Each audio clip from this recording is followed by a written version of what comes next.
ہر گزرتے دن کے ساتھ انیا کی پریشانی میں اضافہ ہو رہا تھا، لیکن اپنی پریشانی وہ کسی سے شیئر نہیں کر سکتی تھی۔ ابھی بھی اس نے صاف طور پر محسوس کیا تھا کہ فیضان نے بغور لیکن الجھن آمیز انداز میں ولید کو دیکھا ہے، تو جو تبدیلی وہ یا کوئی دوسرا شخص ولید میں محسوس کر سکتا ہے، وہ ڈیڈی کو دکھائی کیوں نہیں دے رہی؟ فیضان کا خیال آتے ہی اس کا ذہن فوری ماوا کی طرف چلا گیا اور اسے فیضان کی باتیں یاد آنے لگیں۔ وہ کچھ دیر ان باتوں پر غور کرتی رہی، لیکن الجھی ہوئی گتھی کا کوئی سرا ہاتھ نہ لگا تو وہ اٹھ کر انیکسی کی طرف آ گئی۔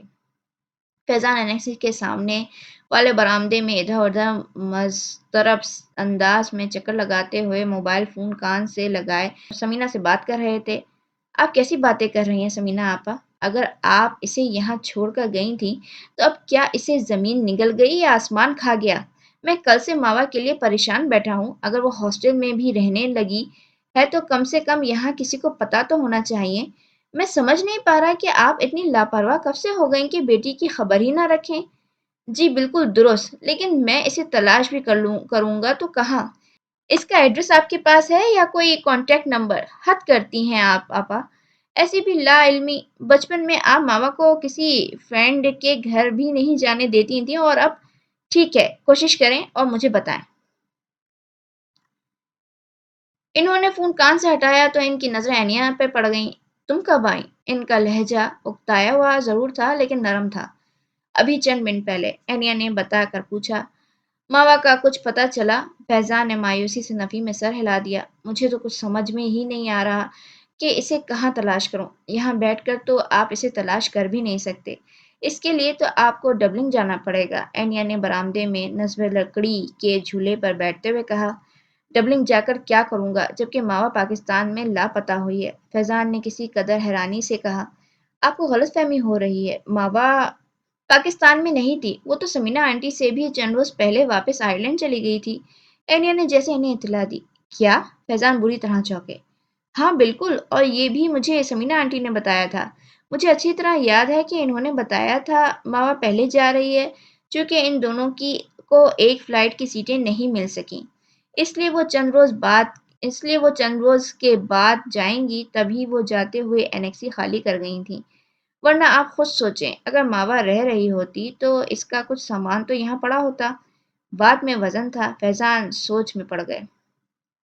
لیکن آپا نے تو کہا تھا وہ یہاں ایڈمیشن لے چکی ہے اور تم لوگوں کی انیکسی میں رہ رہی ہے۔ فیضان الجھن آمیز لہجے میں بولے۔ کہا تو ماوا نے مجھ سے بھی یہی تھا، لیکن پھر ایک روز اچانک چلی گئی، مجھ سے ملے بھی نہیں۔ میں نے اسے جاتے دیکھ کر سمینا آنٹی سے پوچھا تو انہوں نے بتایا وہ آج کی فلائٹ سے واپس آئرلینڈ جا رہی ہے۔ یہ کیسے ہو سکتا ہے؟ فیضان کی الجھن بڑھتی جا رہی تھی۔ عجیب تو مجھے بھی لگا تھا کہ وہ اس طرح اچانک کیوں جا رہی ہے، لیکن ان دنوں میں خود اتنی پریشان تھی کہ اس بات پر زیادہ غور ہی نہیں کر سکی۔ تم کیوں پریشان تھی؟ اینیا پھیکی سی ہنسی ہنسی۔ ابھی آپ خود بہت پریشان ہیں، یہ گتھی سلجھا لیں، پھر بتاؤں گی، اس نے جھولے سے کھڑے ہوتے ہوئے کہا۔ فیضان محض سر ہلا کر رہ گئے۔ سمینا نے فوراً ماوا سے بات کی۔ میرے لیے تو اچھی خاصی مصیبت ہو گئی ہے، فیضان اچانک اٹھ کر پاکستان پہنچ گیا ہے اور اسے پتہ چل گیا ہے کہ تم وہاں نہیں ہو۔ میں نے بات سنبھالنے کی بہت کوشش کی، لیکن اب میری سمجھ میں نہیں آ رہا فیضان کو کس طرح مطمئن کروں، وہ تو بال کی کھال نکال کر ہی چھوڑے گا۔ وہ بہت متفکر سی بول رہی تھی۔ اب میں کیا کہہ سکتی ہوں؟ ماوا نے سیل فون کان سے لگاتے ہوئے کہا۔ بھائی مجھے مشورہ تو دو، سمینا جھنجھلا کر بولی۔ فیضان کو بھنک بھی پڑ گئی کہ میں نے تمہیں حویلی بھجوایا ہے تو وہ میری جان کو آ جائے گا۔ مجھے ڈبلنگ سے پاکستان لانے اور پھر حویلی بھجوانے تک کی پلاننگ تو آپ نے بخوبی کر لی تھی، اب فیضان ماما کو مطمئن کرنے کی ترکیب بھی خود ہی سوچیں۔ کم سے کم اس معاملے میں مجھ سے کسی تعاون کی امید نہ رکھیں تو بہت اچھا ہوگا۔ ماوا نے دو ٹوک کہا۔ لیکن ماوا، میں اکیلی یہاں کیسے بات سنبھالوں؟ جب میں یہاں اکیلی بہت سارے مسائل کا سامنا کر سکتی ہوں تو آپ اکیلی بات کیوں نہیں سنبھال سکتی؟ ماوا کے انداز میں تلخی تھی، اور ویسے بھی اس پہلو پر بھی آپ کو پہلے سے ہی سوچ کر رکھنا چاہیے تھا۔ تم کبھی کبھی حد کرتی ہو ماوا، اتنی لاتعلق ہو جاتی ہو جیسے مجھ سے اس سارے معاملے سے تمہارا کوئی واسطہ ہی نہیں۔ واسطہ ضرور ہے مامی، لیکن آپ نے اس سارے معاملے کو میرے لیے اتنا کمپلیکیٹڈ بنا دیا ہے کہ میری پوزیشن بہت عجیب سی لگتی ہے۔